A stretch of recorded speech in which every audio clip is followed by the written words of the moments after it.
The name of this presentation is A Lesson Up in Flames. This story begins in 1906. There was a wonderful man. His name was Rabbi Paysach Krohn. Rabbi Paysach lived in a town outside of Vilna called Varanova, and this was in Lithuania. And his family was struggling. He knew he had to come to America to make money, and then he would be able to bring over his family.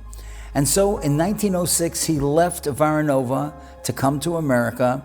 He ended up in the Landfield Avenue Shul in Monticello, where he was a chazan, a sheichet, and a moel, and a shamus. And he worked very hard for 2 years, till 1908, when he contacted his wife Hinda and their 6 children, and he told them that he would be able to bring them to New York. And that was the year that they came. He had 6 children. The youngest 5 he knew he couldn't send to Manhattan, even though that there was more Yiddishkeit there, and even though that he realized that up in Monticello there was disregard and apathy towards Yiddishkeit. But his oldest daughter, 16, and her name was Chaya Elka, everybody eventually would call her Ida, he knew he had to send her to Manhattan. And so she moved in with Mr. and Mrs. Schultz, her uncle and aunt, and she got a job during the day and went to night school at night. And hopefully, eventually, once she would start going out, she would meet a Jewish boy in Manhattan and hopefully marry a Yiddish family, obviously. But she could not remain in Monticello.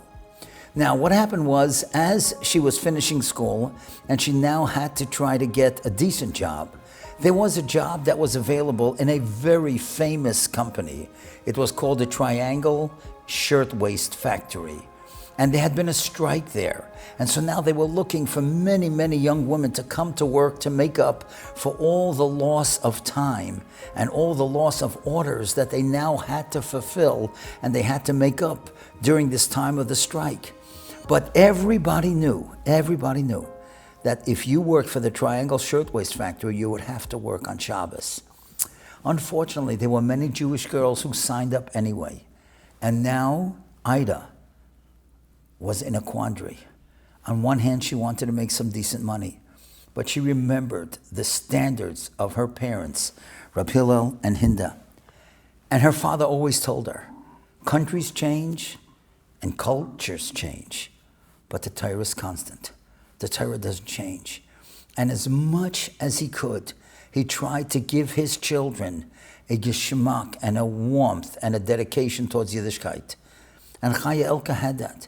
So even though she was now known as Ida, and she was in Manhattan, and she had gone to night school, but now when it came to take a job, even though this was going to be a lucrative job, she didn't take it. She had the opportunity, and she said, no, I'm not going to take it. Now, that first week after she said no, it's hard to believe. It was March 25, 1911. You could look it up. There was this tremendous, terrible fire in this Triangle Shirtwaist Factory.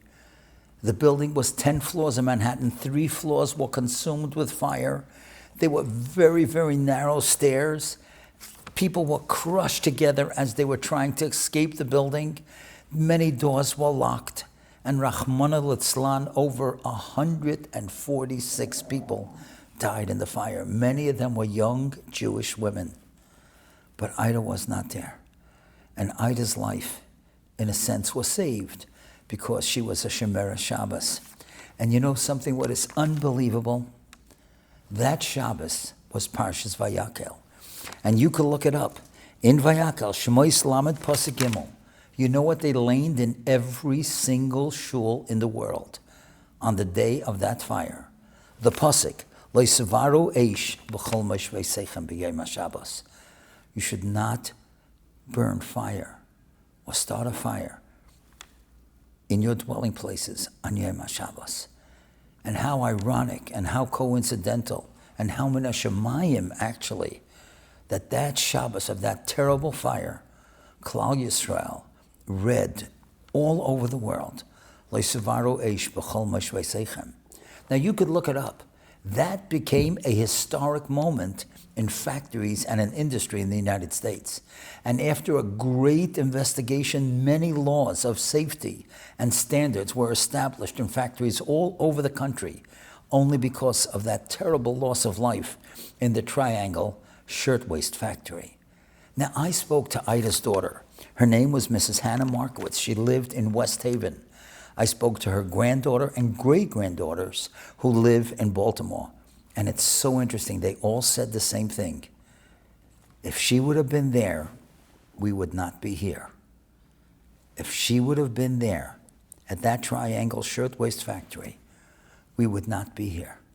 And today, because of her Shmira Shabbos, Ida Burkowski, who married and had children and grandchildren and great-grandchildren, there's families that are here in Klal Yisrael that are able to talk about the Halakite and the beauty of Shabbos. But I want to tell you something else. If we're talking already about Lo Savaro Eish B'chol Moshvei Seichem, the Ger Rebbe and many other Rebbes have said the same thing. B'derech drush, in homiletics, you could also say, Lo Savaro Eish B'chol Moshvei Seichem B'yem HaShabbos. There shouldn't burn a fire. Don't be angry. Make Shabbos a time of tranquility and peace. And you know something? This is not only B'derech drush. I'll show you something that the first time that I saw it, I absolutely could not believe it. Those who daven Nusach Ashkenaz Friday night and say Bameh Madlikin, they actually quote a Mishnah. It's in Perek Beis in Shabbos, Mishnah Zayin, and it says like this: Shloisha dvarim tzarich adam loima b'seich beisai erev Shabbos. A person is supposed to say three things to his family erev Shabbos, and he's supposed to say it in his house. Yisartem, did you give meiser? Iraftem, did you make the erev? And listen to this: Hidliku esaner, did you light the candles? And you know something? Take a look at the Tiferes Yisrael, Ois Samach, and he says, why did the Tana say, Shloisha dvarim tzarech adam loima b'seich beisai? You should say, tzarech loima b'beisai. You're supposed to say it in your house. What do you mean b'seich beisai? In your house. And he says something remarkable. He says, don't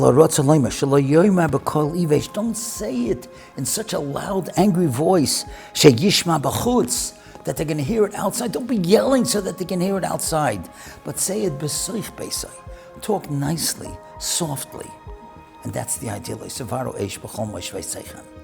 Of course, the story that we've come to talk about is the commitment of Shmira Shabbos. We know Shabbos is the Makor HaBracha, and certainly it was for the Burkowski family. But one thing is for sure, even B'derech drush, let's not burn a fire. Let's not get angry. Let's keep it down and make Shabbos the tranquil and serene day that it's supposed to be.